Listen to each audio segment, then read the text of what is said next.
So this is another episode of Talks with the Bear.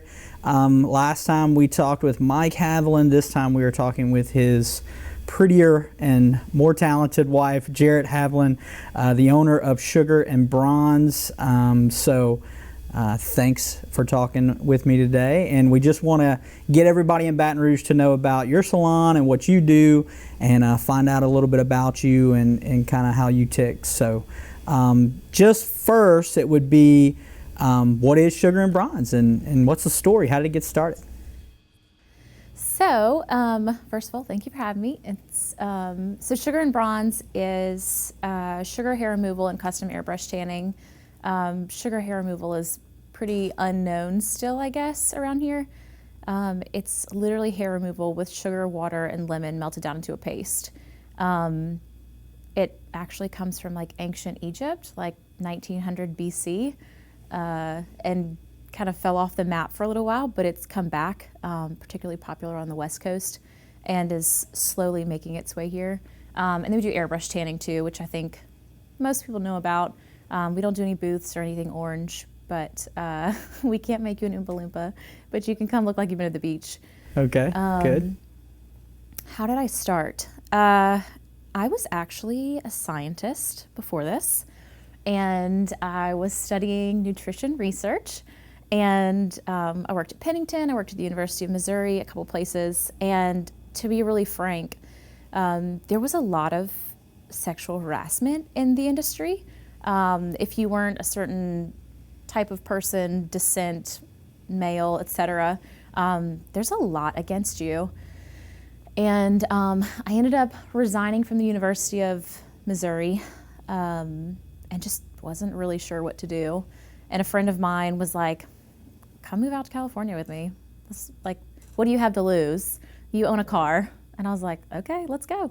So I did, and she owned a salon, and I worked for her for a little bit and kind of fell in love with it. So I got my license and ended up moving back here, and then I owned a car and a dog and was working for someone else, and I was like, this sucks working for somebody else. So I decided they wouldn't take my dog, and if I lost everything, it was only my car, and public transport's a thing, so Right. Let's do it. So I opened Sugar and Bronze, and we started in a little like tiny room at Sola Salons down the road, and we've since expanded. I've got 8 employees, and we're rocking and rolling. And how old has Sugar and Bronze made? How long has it been around? We are 5. We opened in 2015. Yes, they're 5. Okay. And so how big is your staff today? 8 people. 8 people. Okay. So it started just you. Yep. Sola Salons, for people who don't know, Sola is allows independent salon and beauty type owners to have a space. And so that's really cool to just decide that you were just going to do it, and what do you got to lose? So I guess in that vein, what would you say to I mean, this is something I'm pretty passionate about. My wife is a vet, and is very into women-owned businesses. What would you say to sort of women who are maybe wanting to think about starting their own business, but maybe they're scared, or maybe they don't quite know what it's going to be like being an owner? Maybe they never thought of women in that role. What would you say for that? Do it. Just go for it. You probably have more supporters than you think. And if you're in it for the right reason, like genuinely to serve other people, you will find that the more you serve people, the more they send people. And that's kind of what happened for me. You know, it's not really about the numbers here. It's about how I can make people feel when they leave, the experience they had with me. And that grew me very, very quickly. And then the other thing I would say is be prepared to put in a lot of long hours. Right. Particularly if you're good at what you do, you'll have people, you know, texting you in the middle of the night, can you take me before I go to work at 6 a.m.? And you're like, yeah, I'll do it. So how do you balance sort of that? I mean, you have employees now, you have workers. how do you balance that as like a culture? Is that a culture of Sugar and Bronze? Is that just a culture of Jarratt? Do you feel like you've created something that everybody embodies to kind of create that like custom experience? Is that the mission of Sugar and Bronze? Absolutely. Our mission has very little to do with numbers or even the specific services that we provide, but more so to like instill confidence and value in people. Like, do you feel better walking out of here than you did when you walked in? Even if you're no makeup and feel like it's your worst day, like, do you feel better? Did we add value to your life? And that's what we want to do. And I think, I hate to speak too much to like, oh, this is our culture, because obviously there's my perspective and what I'm trying to do, and then there's my employees' perspectives and what they feel. But I'm pretty particular about hiring and making sure that that person understands that mission before I hire them. I don't expect my employees to come in at 6 a.m. or leave at 10 p.m. or anything like that. I'm super reasonable and laid back when it comes to hours and that sort of commitment, because everybody has a life. But definitely you have to be bought into serving others, because that's where I come from. So in terms of having a life and sort of how that affects you, I'm a business owner myself, obviously, and it affects my sort of family time and sometimes vacation time and whatever. I know you are a super mom to 3 girls. So how does all that play into keeping that balance? I know it's probably not super easy, but what goes into that on maybe the average day, I guess? Yeah. I don't know if I would call myself a super mom. I'm just trying to make it happen. But I think I was actually talking to a friend that owns a salon this morning, and I just genuinely don't think there's really such thing as balance. There's going to be something in your life day to day, or even hour to hour, whatever, that's going to require more of your attention, or even a season, than something else. And this quarantine has been a great example. Like the business has required a lot of my attention, particularly because it's grown so much. And then, in the middle of all of this going on, I'm really the only one that can handle everything. So the kids have not gotten my best lately. But I think it's ebbs and flows. Sometimes the business will need, 70 or 90, and sometimes my kids need 100, and we just make it work. That's great, because I think it's not maybe one answer to solve it. I've heard a lot of different strategies of people saying, I plan this particular time with my kids. There was one guy I follow said he goes with his daughter to the grocery store every morning, that kind of thing. But it's really interesting to just say, hey, I'm just really trying to fill the gaps where I can and do my best. And I guess I'll circle back a little bit because it ties all of it together is you mentioned about someone's self-worth coming in, and a lot of times we talk in branding about the world has a problem, and as a business we go to solve it. Would you say that that is the mission of Sugar and Bronze is self-worth of individuals, or if not, is there some other? Yeah, I think that's absolutely the mission here.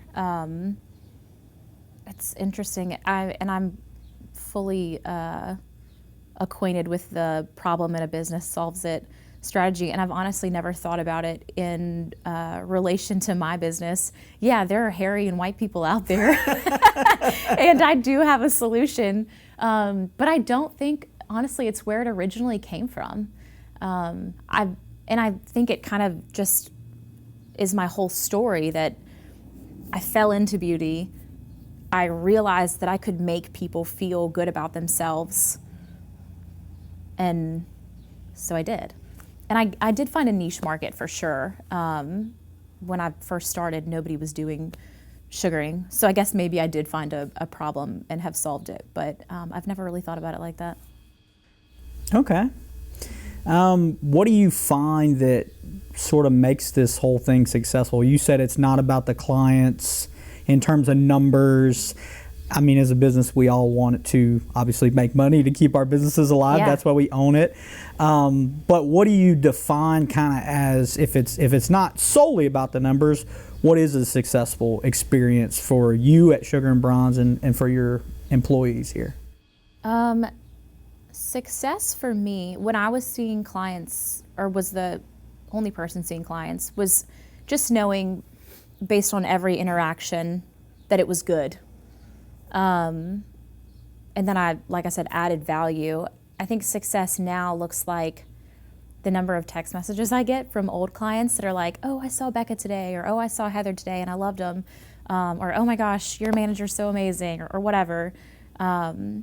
Just knowing that I'm still doing the right thing in serving them, and I'm still making hopefully good decisions that are, helping move that mission forward. That's really honestly how I measure success. It's just the feedback that we get. Is it good? And if it's not, let's talk about it. Okay. Outside of your business, and if the answer's no, not yet, that's okay, because that's kind of where my business is on this. Is there anything that you feel passionate about in the Baton Rouge community that Sugar and Bronze, or maybe just yourself, you support, whether that be from a charity standpoint or just from an organization, or you are someone who has a successful business in our community, and I think those types of people are leaders and can lead others to some good things. So I was just kind of curious about if you had anything you were passionate about there. Gosh, I love to give things to other people. I guess that's like my love language when I'm emoting, is I love to give. And I don't think there's a donation that I've ever turned down. So if you have a purpose, I'm happy to support, our friends over at Counter Space. They were building out their like party room, and we donated to that, and we had a big like cookie decorating party there. We've done Dunham Jubilee and LASM. We've done a little bit of everything. I think it takes a village, as cliche as that is, to make anything successful. Whether that's donations or support or shout outs or whatever, I want to be a part of making other people successful. That's a big deal to me. I'm not here to like shut people down or like good for them. Yeah. I want to make sure that, people are successful in their ventures. That's really cool. And I mean, that kind of speaks to the vibe that I feel like our community is really moving towards. So it's great that you're helping with that. So anybody who is watching this and their kids sell Girl Scout cookies, it's on Perkins Road, Sugar and Bronze. Just come in. She'll buy all the boxes. I will. It's true. So, and then also kind of thinking about just how do you get the word out about Sugar and Bronze? I mean, we're on Perkins. It's a highly trafficked area. But I know Robin has told me we sort of look at some of social use and those sort of things. So is there a strategy or is there a tactic that you use to just kind of get your message out from the business? We definitely use social media. I don't think you can have a business today and not use social media, Yeah. But like old-fashioned word of mouth is the best. And like I said earlier, I think if you invest in people and add worth, add value, they're going to talk about you. And that's how we've gotten the majority of our clientele for sure. We don't have as big of a following on social media as a lot of places, or like a bunch of influencers or anything like that. But we do, we still do social. Right. It's definitely sort of like a lifeblood thing that you have to do, yes. And there's some value in it, but there's still some traditional methods that you use. Yeah, for sure. So one thing, as I was testing out some kind of, moisturizer, hand thing. I don't know what it was. How does that kind of stuff work with a business like a salon? How do you contact companies? How do you partner with them? That kind of thing. It's really something that's always sort of interested me. This company in particular, Farmhouse Fresh, was kind of an accident. I just fell into it and ended up contacting them because I loved some of the products I had tried, and it's gone fantastically. We've been like, one quarter we were top 30 in the world in sales for Farmhouse Fresh, and it's sold at like Four Seasons and Ritz-Carlton and the Disney resorts. So it's huge for such a small place to be that high up in their rankings. My other brands that I use, Keko is our sugar brand. It's actually owned by a friend of mine who also certified me to sugar in 2014 or 2013, one of the two, I can't remember. And I'm also now the director of education for that company. So she was just kind of a connection. And then she also connected me with a manufacturer in Florida that led me to creating our own tanning solution, our proprietary solution. So okay, awesome. It's all been a series of like resources and connections, which again, I would not be where I am. Not that I've like made it, but you know, I wouldn't be where I am if it weren't for resources and connections. And that just goes back to like donations and giving and supporting other people. Like I want to be that resource for somebody else too. And that's great. I mean, I think it all comes back around in some aspect. So one thing of that you touched on, which I'm glad you did because I wanted to ask you about it and I might have forgot about it, is your training now that you do. I know you recently went to Japan, did some training. What does that look like for you? Is that a big part of Sugar and Bronze? Is that a big part of just what you do? Does it always involve travel? Tell us a little bit about that. It doesn't always involve travel. I do teach in here as well. It's exciting though. It's something that I've taken on in the last couple years, originally just to be able to educate my new estheticians because there's no one around here to do that. But then it kind of became a thing, and Keko only has so many educators, and like so I have a big region technically. And then sometimes it involves travel. I may be headed back to Hawaii soon. Too bad. I know, right? We also had a request in Barbados. All these exotic places. There's nobody in like Idaho. Can I get into sugar training? Is that a thing? Come on. Right. And then, Japan was fantastic. I got to work with 7 estheticians there. Who, for the most part, did not speak English, and I don't speak Japanese. So that was definitely the most challenging class I've ever done, but it was fantastic. We had a blast. Great. But yeah, it's definitely, I guess, more of a me thing than a Sugar and Bronze thing, just because of how exclusive it is. But I'm happy to educate if there's like estheticians or cosmetologists in the area that want to be trained and certified. I'm happy to do that. I'm not like trying to keep all of our, you can only sugar here. Let's do it. There's enough people in Baton Rouge to make it happen. Right, and that's phenomenal. Our business kind of believes in that mindset of giving content away and helping others who do what we do.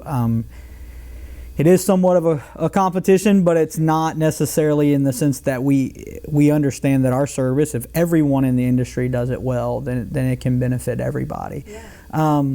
One question I've had from the beginning of you explaining to me sugaring is there any, because it's actual sugar, that blew my mind. Yeah. Is there any like health benefits to hair removal that way, or is it better for you or anything? And maybe the answer is no, but I just was curious. It struck me in the beginning, it seemed like all of those ingredients were maybe sort of natural, kind of that sort of thing. So if you could talk about that a little bit.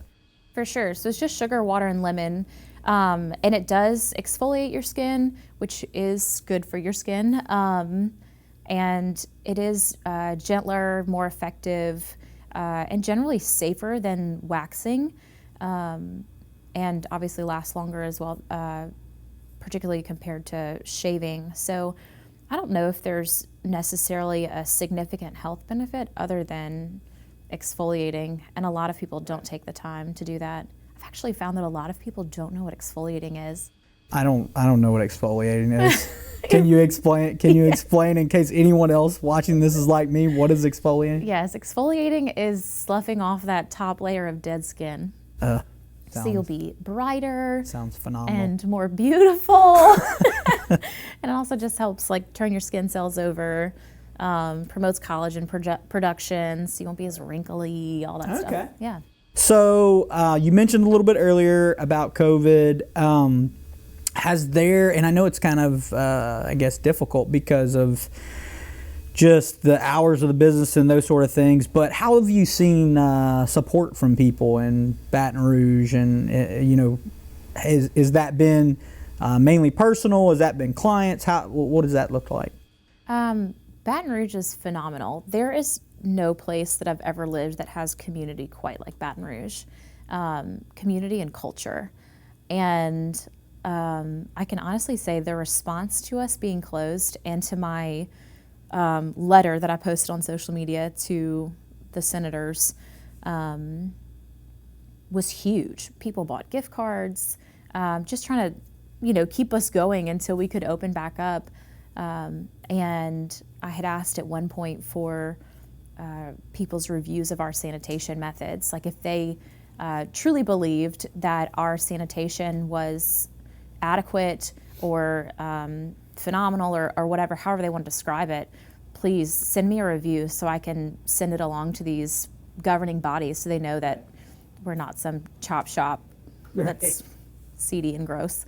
And I had more reviews than I could possibly keep up with of people that were just like, this place is phenomenal. They keep it so clean on a regular basis. I would not hesitate to go during a pandemic, so the financial support and just like the moral support has been amazing. And just people that are like, I can't wait till you open. It's been so good. Online is what? What's the website? sugarandbronze.com. sugarandbronze.com. And obviously this will go on our social as well. We'll be supporting you guys. We're going to buy some gift cards before we leave here, and we're going to give it away to some people who like it on Instagram and share that sort of thing. So thanks so much for talking with me today. And I learned a ton about your business and learned a good bit about yourself, and super happy to call you a friend, and very proud that this is a good business impacting Baton Rouge. There was another video there of Talks with the Bear. We love creating the content. You can check it out on our social, or more importantly, the long form of that whole interview can always be checked out on our YouTube channel.